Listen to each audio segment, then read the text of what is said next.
Bonjour à tous, voilà, c'est reparti, on y va comme tous les jours, on discute un peu entre nous. Vous savez que cette semaine on aborde le thème de la slow life et donc hier on s'est un peu demandé ce que c'était ce concept, ce que ça voulait dire. Donc j'ai défini ça, hein, je vous ai expliqué que c'était vraiment quelque chose de subjectif comme un état d'esprit. Et donc, voilà, on va continuer aujourd'hui en se demandant à quoi ça sert d'avoir cet état d'esprit-là. Et ça, il faut vraiment bien concevoir qu'il y en a qui sont bien dans leur vie où c'est la course folle, où le temps passe très vite et qu'au bout du compte, on a l'impression d'être tout le temps occupé. Il y en a qui aiment bien ça et c'est tout à fait respectable si on se sent bien dans ce qu'on vit. À partir du moment où on a comme ça une incohérence et on le ressent ou physiquement ou parce qu'on ne sait plus dormir ou parce qu'on a mal partout. Et donc à partir du moment où on sent qu'il y a cette incohérence-là et qu'il faut mettre des choses en place pour changer de vie et pour se sentir mieux, eh bien il y a moyen par diverses manières de se mettre dans cet état d'esprit de slow life. Alors pourquoi justement ralentir notre rythme? Pourquoi ralentir notre rythme de vie? Parce que avant tout on le sent. Il est temps de faire quelque chose pour nous et pour notre entourage. Donc pour se sentir aussi beaucoup moins stressé, beaucoup moins anxieux, on a de toute façon cette tendance à chercher la joie et le calme. Et malheureusement notre quotidien, quand on le vit de manière stressée, nous stresse et nous angoisse et nous énerve et donc voilà une des raisons aussi pour ralentir notre rythme de vie, c'est pour vivre mieux notre quotidien et pour que notre entourage le vive. Donc je disais aussi pour que notre entourage nous supporte mieux parce que des fois on peut être vachement chiante. Enfin, je vais encore parler de manière subjective. Bref, alors... en fait, on n'a qu'une vie.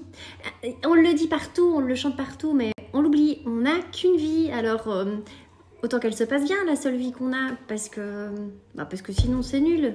Donc, il faut mettre toutes les chances de notre côté pour que tout se passe bien, qu'on vive bien, qu'on laisse un bon souvenir derrière nous, qu'on soit épanoui, qu'on soit souriant. Dans l'album photo, au fait, j'ai remarqué que entre les absents, ceux qui malheureusement sont décédés, et chez nous, on a quand même 2 personnes qui sont décédées sur 6 ans ici.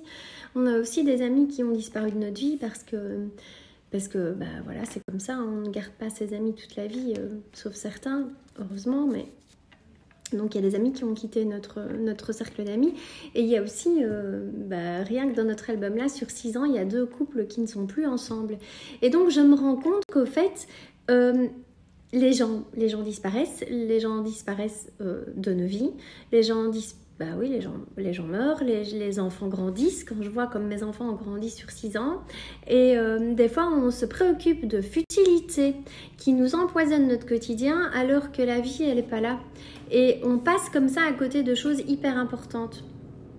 Et donc d'où le principe de nouveau et donc comme je disais, le principe de ralentir notre vie pour en profiter, se focaliser sur ce qui est important et de laisser les futilités quotidiennes au bout du compte derrière nous pour ne se concentrer que sur nos amitiés, nos valeurs, notre famille, notre travail, les choses qui sont vraiment importantes, qui nous font grandir, qui nous apportent une certaine valeur.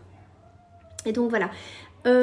Aussi autre chose, c'est que la slow life, justement, à partir du moment où elle nous aide à se concentrer sur ce qui est important pour nous, ces choses qui sont importantes pour nous vont faire qu'on se sentira beaucoup plus vivante et beaucoup plus vibrante. Un peu comme je vous parlais la semaine passée des rêves.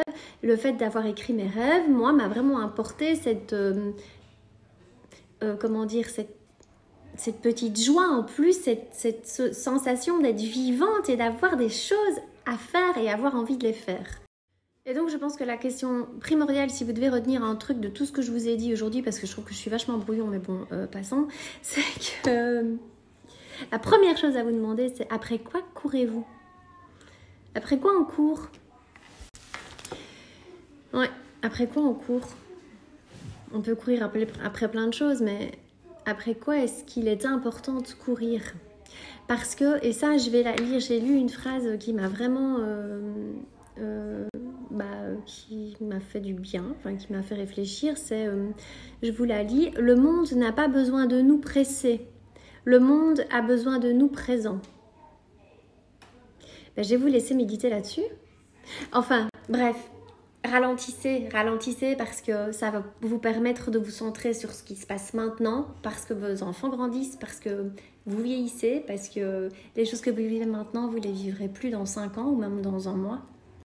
Ralentissez pour profiter pleinement de ce que vous êtes en train de faire là à l'instant, donc pour vous permettre de vous sentir vivante, parce qu'en étant toujours ou dans le passé ou dans le futur, vous ne vivez pas. Vous l'avez déjà vécu ce moment-là, ou vous ne le vivrez peut-être pas, ou il se passera peut-être autrement de comment vous l'imaginez. Donc ralentissez pour vous, ralentissez pour ceux que vous aimez, ralentissez pour votre santé, ralentissez parce que on n'a qu'une vie.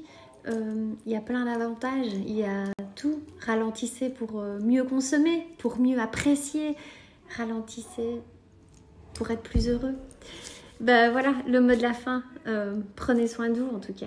Donc voilà, vous savez ce que c'est le slow, vous savez pourquoi il faut adopter cette manière de vivre, pourquoi c'est important pour vous et pour les autres. Et alors demain, on se demandera un petit peu, on verra comment faire pour tendre là-dessus dans nos vies trépidantes.